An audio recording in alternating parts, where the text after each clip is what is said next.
Hi guys. Missed you last week, but I'm back, and we are officially starting Unit 2 in 6th grade, and we're kind of continuing some stuff in 7th grade. And the reason I'm saying both is because this is kind of the review that I think both my 6th and 7th graders need right now. So go ahead and in 6th grade, if you're taking these notes, label this Unit 2, Module 4. If you are in 7th grade, you can just label these notes with today's date, okay? I'm going to stick to a lot of vocabulary in this video, but the vocabulary is how we're going to decipher some of these problems. So what I'm seeing with some of my students right now, because everyone's kind of struggling a little bit with fractions, is we take all the vocabulary and we understand it, but then we go and do a problem and we are forgetting the vocabulary. I really expect you to have your math notebook open and looking at this vocabulary while you're doing the problems, because I really think it's going to help some of you sort through some of the issues that we're having, okay? So let's get these words. I'm not going to make them really formal definitions. I'm going to kind of go very informal so that we can actually use these definitions as we're learning these new concepts, or for some of us reviewing these concepts. So the first thing I just want to talk about is the fact that we are going to work with fractions. And remember, if I write, you write. So fractions means we are dividing. Technically, I know it sounds kind of weird, but two numbers. Okay, and we often see a fraction in the form of A over B. And even if you had a mixed number, we really want to turn those into improper fractions. So no matter what, when you're done, you really should have all of your fractions in this form. Okay, so with that being said, mixed numbers, what we're going to do with mixed numbers is we're going to turn into improper fractions. Now, I know that I've said this, and I know that we've taken notes on this, but yet when I saw a lot of people do the extend the math, where you were working with like the 1/8, 10 3/8, 4/8, 5/8, all that, a lot of people left them in mixed numbers, and then a lot of people turn them into decimals. I kind of understand the decimals more than the mixed numbers. We don't want to do this math with mixed numbers. So when you see mixed numbers, use these notes and actually do this. We're not just writing this down. This isn't just a definition that we're discussing. This is kind of your steps for the problem. Okay, so I want to see more students really taking this to heart and going, I have a mixed number. Mrs. Thompson said, make it an improper fraction. Try it, because really the extend the math that a lot of you struggled with, if you would have turned them all into improper fractions, you would have seen it was actually a much easier problem than it looked. Okay, so have a little bit of trust on that one, and please, please, please do this every time. Okay?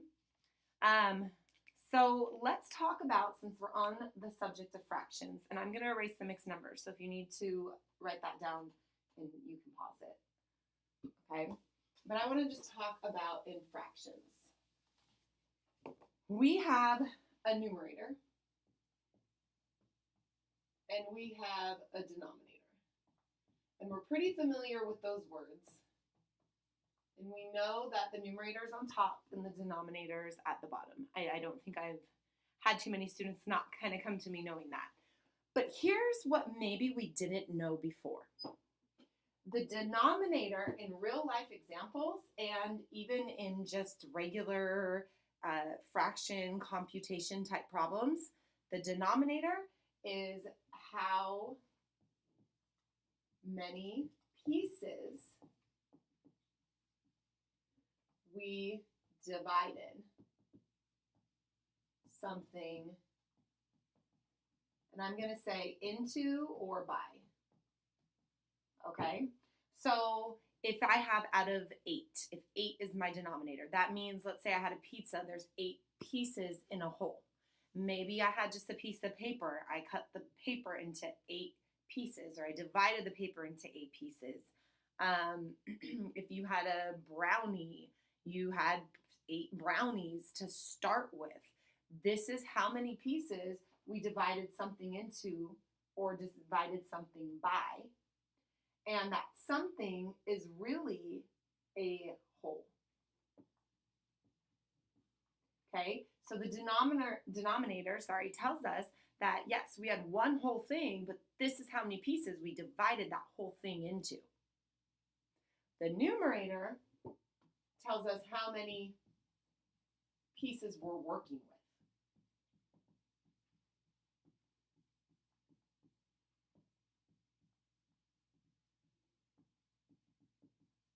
How many pieces we're working with in that particular problem.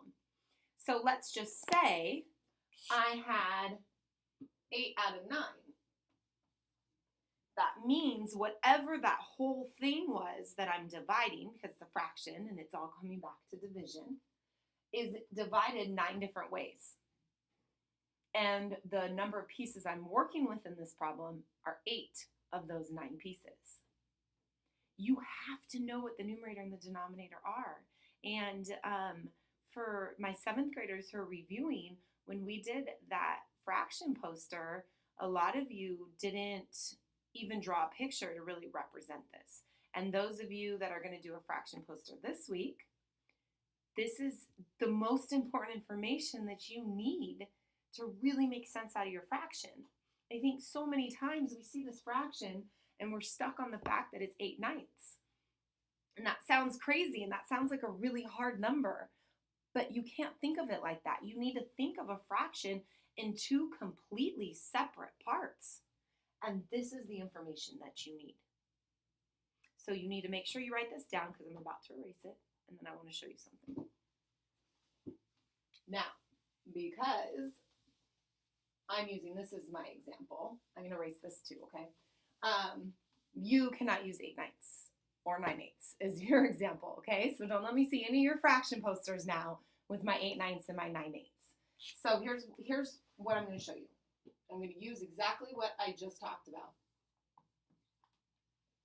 And this is why we want improper fractions, because the mixed number throws that whole system I just talked about off, okay? But if I can put everything into an improper fraction, then, or that fraction that's in the form of A over B, because you're going to see them say that a lot, so know what that means.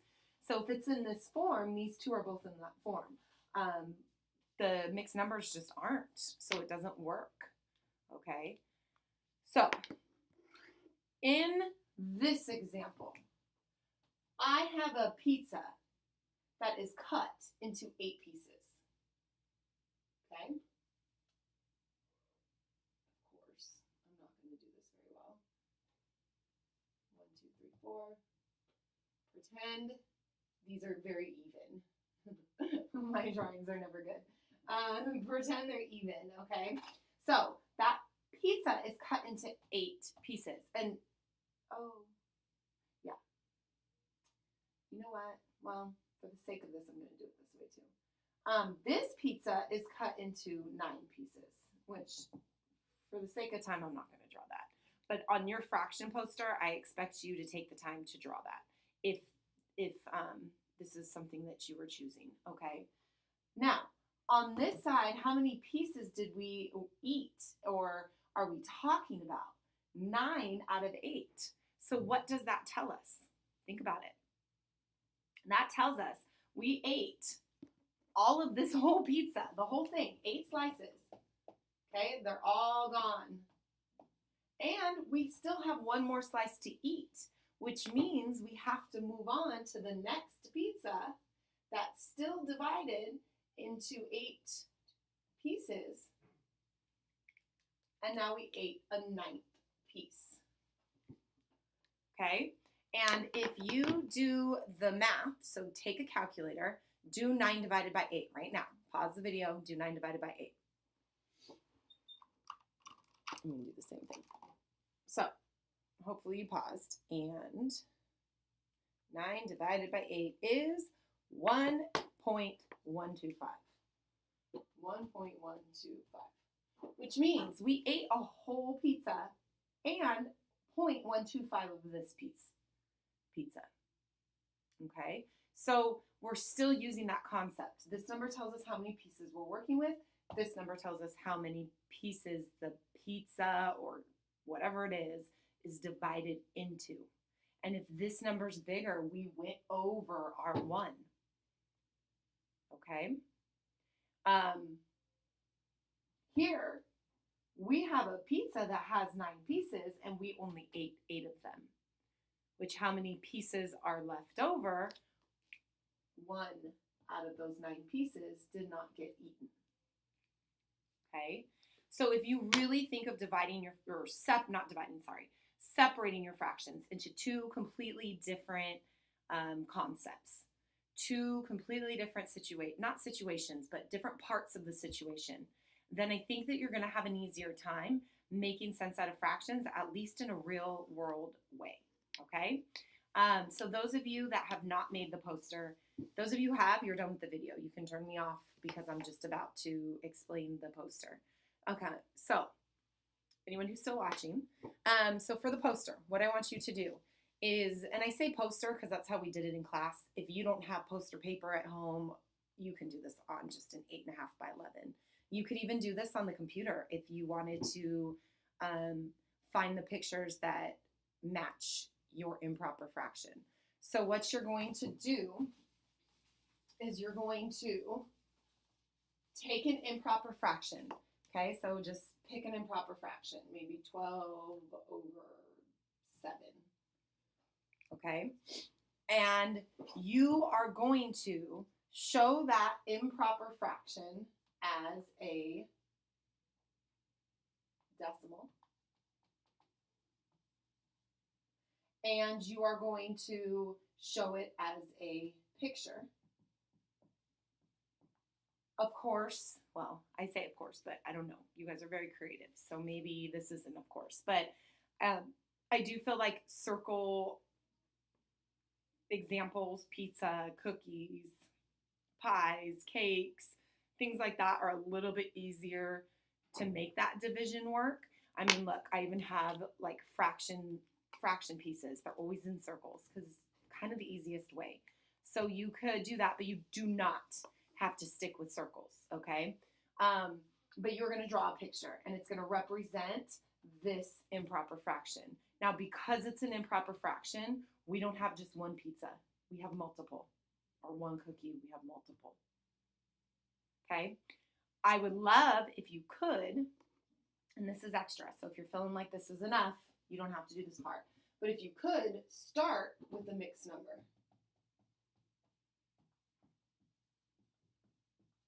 Okay? And show all 3. Start with your mixed number, move to your improper fraction, also show the decimal. Because I really want you to understand how these 3 different forms look.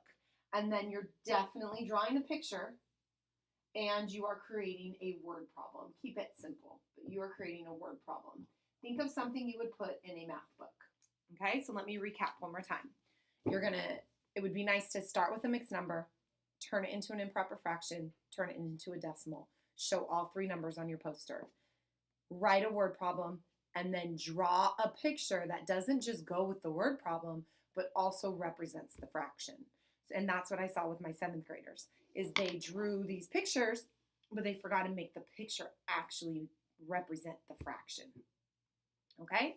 I'm going to put that on the lesson plan for you, so look for it. And hopefully you took some good notes, and hopefully this helps make fractions just a tiny bit easier before we go further with them, okay? All right, thanks, guys.